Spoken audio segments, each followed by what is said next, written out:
करो उस देश को जहाँ पे एक जज अपना वर्डिक्ट भी डिलीवर नहीं कर सकता एविडेंस के होने के बावजूद भी। अगर वो ऐसा करता है तो उसको लाइफ थ्रेटनिंग मिलते रहते हैं। एक देश जहाँ पे उस कंट्री का लॉ अलग करके उस इंसान को देखा जाता है जिसने रिलीजन का चोगा पहना हुआ है। एक हाइपोथेटिकल सिनेरियो नहीं है, ये अपने इंडिया में हो रहा है, जिनका नाम है जज तबसुम खान। वो एक एडिशनल डिस्ट्रिक्ट एंड सेशन जज हैं। वो अभी के फ़िलहाल के समय में वो काफ़ी सीवियर डेथ थ्रेट्स फेस कर रही हैं, ऑनलाइन हरासमेंट और पब्लिक एफिगी बर्निंग्स।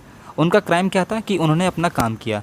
टुडे आज हम लीगल चौक में इस डीपली डिस्टर्बेंस डेवलपमेंट को ब्रेक डाउन करेंगे जिसने हमारे इंडियन जुडिशरी के फाउंडेशन पे स्ट्राइक किया है। तो इसे समझने के लिए कि ये देश में क्यों ऐसा हो रहा है, सबसे पहले उस केस के फैक्ट्स को जानेंगे। तो केस है अगस्त 2022 का, सिवनी मालवा मध्य प्रदेश का, जहाँ पे एक ट्रक ड्राइवर शेख लाला नज़ीर अहमद है, वो एक भीड़ के द्वारा ब्रूटली मार दिया जाता है। किस सस्पेंशन में कि वो काउ स्मगलिंग कर रहा है। एक काफ़ी डिटेल ट्रायल के बाद लगभग 3 साल बाद जज तबसुम खान ने एक जजमेंट डिलीवर किया, जहाँ पे कोर्ट ने ऑब्जर्व किया जो प्रोसिक्यूशन प्रूव्ड करता है कि बियॉन्ड अ रीजनेबल डाउट जो एक्यूज था उसने एक अनलॉफुल असेंबली बनाई। वो पूरे आर्म्ड और डेडली वेपन के साथ थे और उन्होंने पूरी एक्सट्रीम ब्रूटलिटी दिखाई। तो तदनुसार कोर्ट ने उन सबको लाइफ इम्प्रिजनमेंट की सज़ा सुना दी।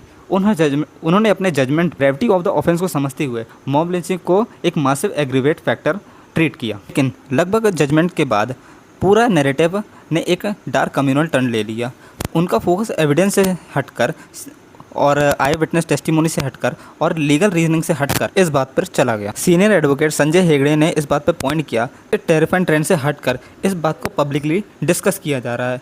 ये जाने कि बिना एनालाइज किए कोर्ट को गिल्टी को सेक्शन को जाने बिना पब्लिक और सोशल मीडिया हैंडल्स का फोकस लोगों की आइडेंटिटी पे जाके सवाल कर रहा है। क्योंकि जो कन्विक्टेड इंडिविजुअल्स थे वो हिंदू मैन थे और जज एक मुस्लिम वुमेन थी। जो वर्डिक्ट था वो एक वेपनाइज की तरह काम करने लगा। ऑनलाइन वीडियो इमर्ज हो रहे हैं डीप कम्युनल स्लर्स के साथ एफिकेसी ऑफ द जज फॉर बंट एंड सम इंडिविजुअल्स ने ऑनलाइन अल्टीमेटम तक दे दिया है। उनकी वार्निंग ये है कि ये ब्लड बाथ हो जाएगा अगर कन्विक्ट्स रिलीज़ नहीं हुए तो इसे पूरे लीगल स्टैंड पॉइंट से समझते हैं।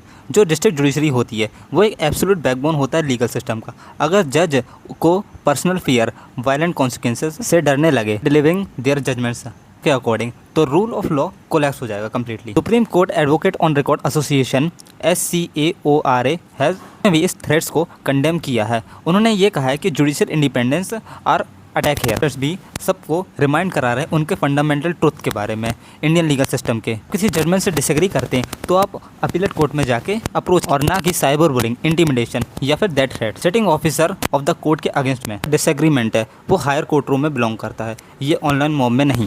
तो बाद में मध्य प्रदेश पुलिस के द्वारा FIR रजिस्टर कर दी गई है और जज तबसुम खान की सिक्योरिटी हाइटन हुई है। ये इंसिडेंट अपने आप में एक चिलिंग क्वेश्चन अराइज कर देता है, इसे हम इंडियन जुडिशरी की इंडिपेंडेंस को प्रोटेक्ट करें when public scrutiny turns into targeted terrorism. तो what are your thoughts on this? Do you think social media platforms and law enforcement need stricter immediate laws to protect judicial officers from online lynch mobs? Let us know in the comment section below. So if you found this legal analysis important, please hit the like button, share this video to personal awareness, and don't forget to subscribe to Legal Chalk for more unbiased legal breakdowns. Stay informed, stay lawful. See you in the next video. Thank you.